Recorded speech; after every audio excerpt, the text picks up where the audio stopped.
Thank you. Wow. Thank you, Philadelphia.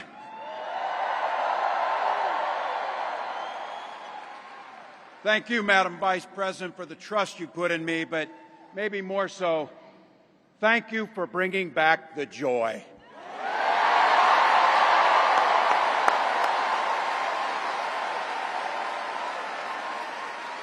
I'm thrilled to be on this journey with you and Doug, this incredible journey. And Pennsylvania, I know you know this, but my God, what a treasure you have in Josh Shapiro.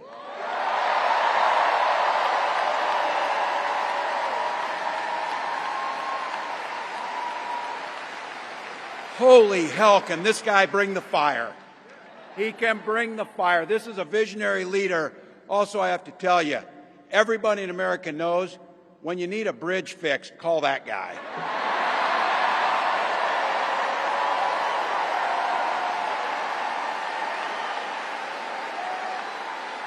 And I think sometimes we forget, and you see people a little one-dimensional, but seeing a guy who cares so deeply about his family, a man with compassion, vision, and I'll have to tell you this, I know this from experience. There is no one you would rather go to a Springsteen concert in Jersey with than him, than that guy.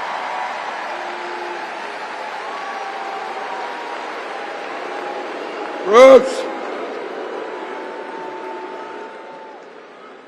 And I can't wait for all of you and America to get to know my incredible wife, Gwen, a 29-year public school educator.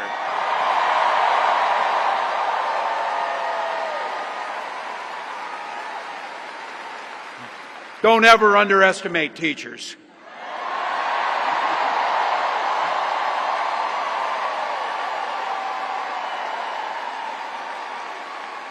And our two beautiful kids, Hope and Gus. I couldn't be prouder to be on this ticket and to help Vice President Harris become what we all know is very, very good for us to think about, next President of the United States of America.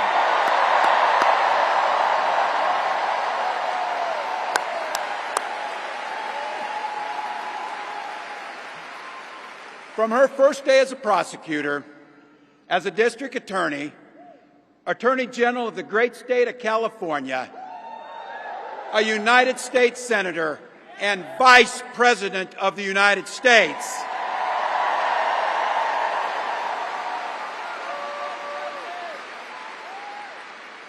Vice President Harris has fought on the side of the American people.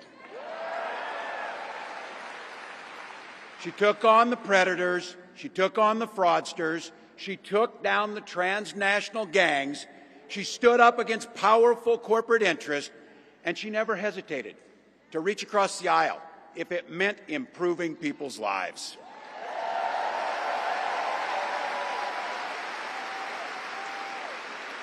And I want all of you to hold this, and don't ever underestimate the power of this. She does it all with a sense of joy.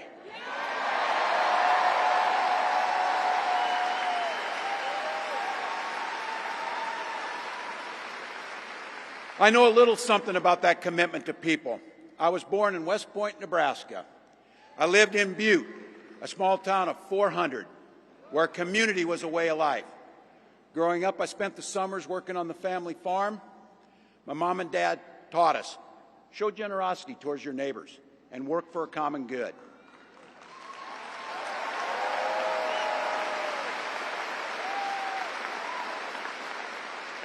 My dad served in the Army during the Korean War, and with his encouragement, at 17, I joined the Army National Guard.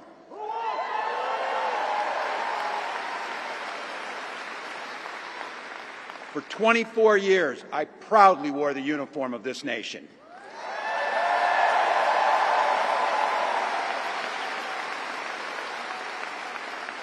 The National Guard gave me purpose.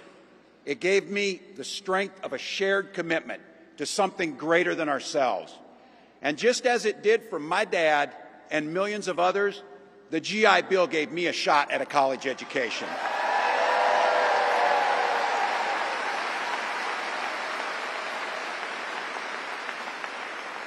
My dad was a teacher. My brothers and sisters and I followed in their footsteps. 3 out of 4 of us married teachers. What we do. For nearly 20 years, I had the privilege of teaching high school social studies and coaching football.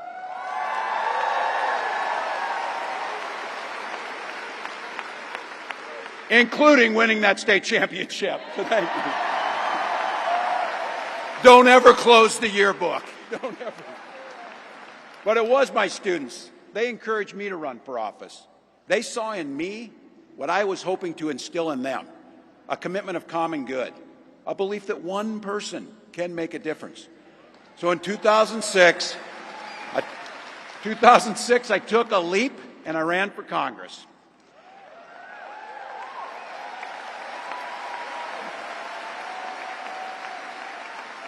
And because high school teachers are super optimistic, I was running in a district that had 1 Democrat since 1892. Well, my neighbors graced me with an opportunity to represent them in the United States House of Representatives.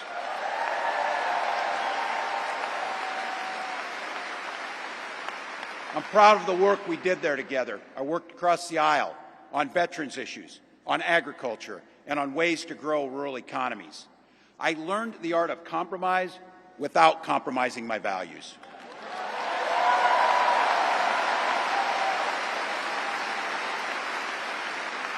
And now, as governor of the great state of Minnesota, I bring those experiences to bear in tackling the challenges that are facing our great state.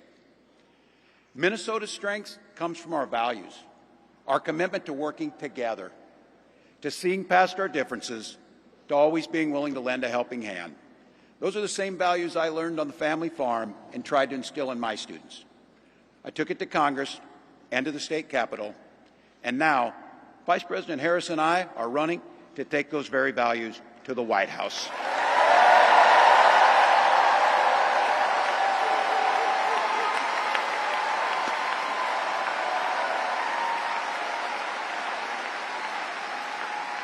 Now, Donald Trump sees the world a little differently than us. First of all, he doesn't know the first thing about service.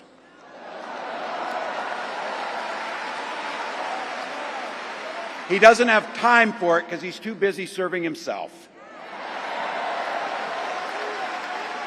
Again and again and again, Trump weakens our economy to strengthen his own hand.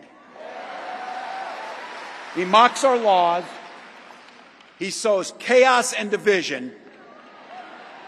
And that's to say nothing of his record as president. He froze in the face of the COVID crisis. He drove our economy into the ground.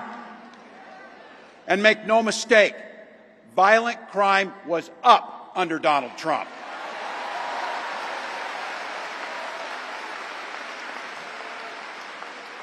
That's not even counting the crimes he committed.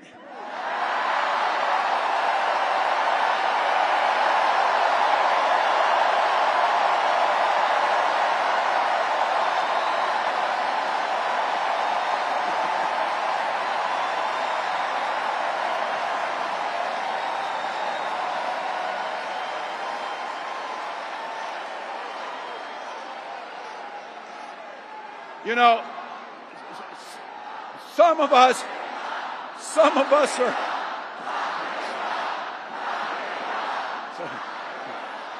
some of us in here are old enough to remember. I see you down there. I see those old white guys. Some of us are old enough to remember when it was Republicans who were talking about freedom. It turns out now what they meant was the government should be free to invade your doctor's office. In Minnesota, we respect our neighbors and their personal choices that they make. Even if we wouldn't make the same choice for ourselves, there's a golden rule. Mind your own damn business.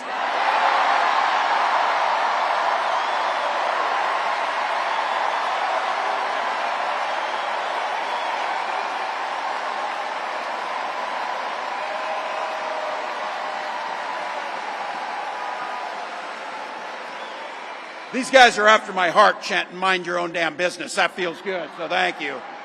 Look, that includes IVF, and this gets personal for me and my family. When my wife and I decided to have children, we spent years going through infertility treatments. And I remember praying every night for a call for good news. The pit in my stomach when the phone rang, and the agony when we heard that the treatments hadn't worked. So it wasn't by chance that when we welcomed our daughter into the world, we named her Hope.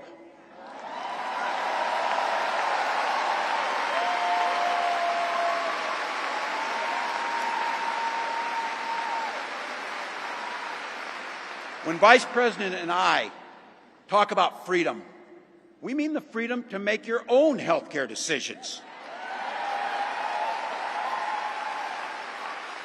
And for our children to be free to go to school without worrying they'll be shot dead in their classrooms.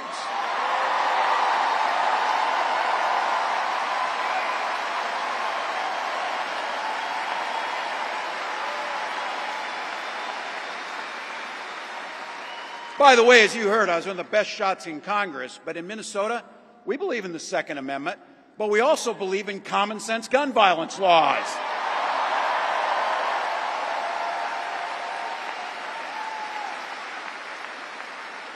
Vice President Harris' idea of freedom is a ticket for education to be that ticket to the middle class, not crippling debt. Air that's clean, water that's pure, communities that are safe.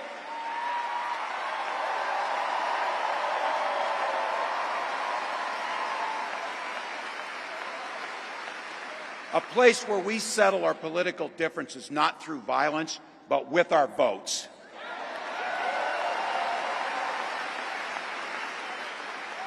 And that's what this election's about. What direction will this country go in? He's not going back. Well, Donald Trump would damn sure take us backwards. Let's be clear about that. And don't believe him when he plays dumb. He knows exactly what Project 2025 will do to restrict our freedoms.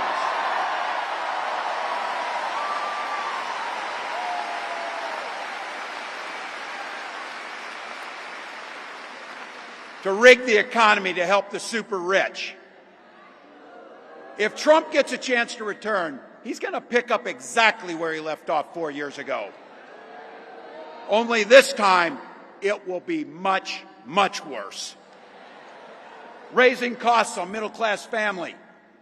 He will repeal the Affordable Care Act, no doubt about it. He'll gut Social Security and Medicare. And when somebody tells you they believe him. He said he'd ban abortion across this country, and he'll do it, whether or not Congress is there or not.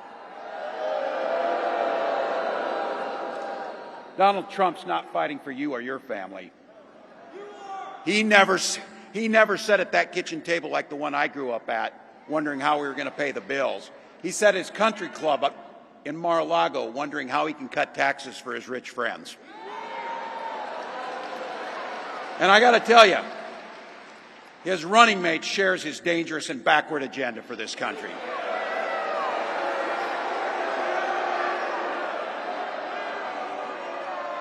J.D. Vance literally wrote the foreword for the architect of the Project 2025 agenda.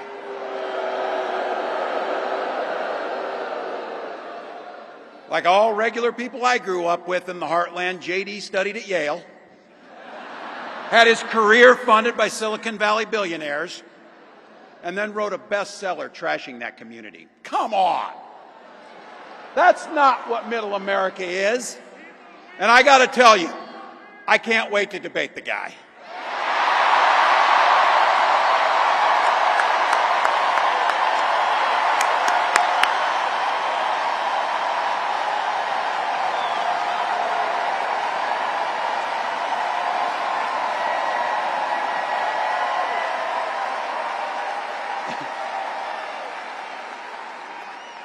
That is, if he's willing to get off the couch and show up. So, you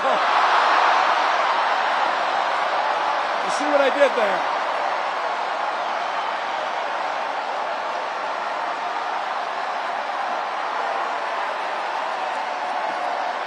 Look.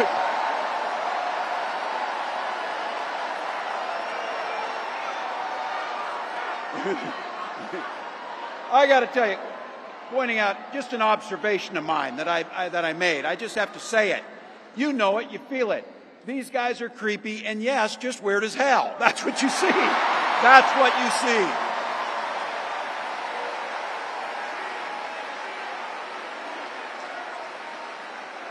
So you know what's out there, so say it with me.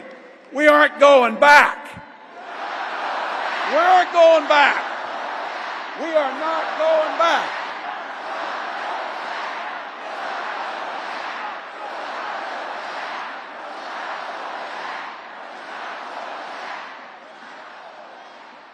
So we got 91 days. My God, that's easy.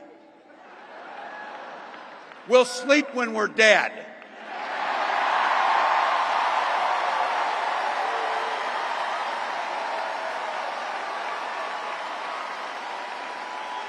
Over those next 91 days and every day in the White House, I'll have Vice President Harris's back. Every single day. And we'll have yours.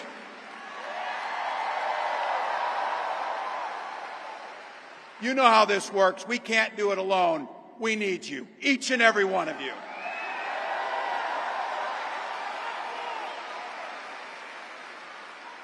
Go over to KamalaHarris.com, get on board, because we need you. Freedom to make our own choices. This leader, this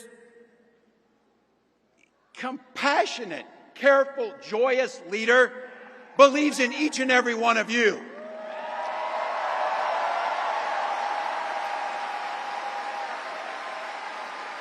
My God, you came here tonight to sit at the very top because you love this country and you're not going back.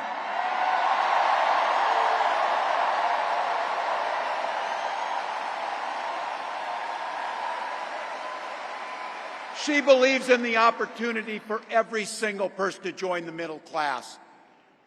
She believes in the promise of America. We just got to fight. We just got to fight. Because as soon-to-be President Harris says, when we fight, we win.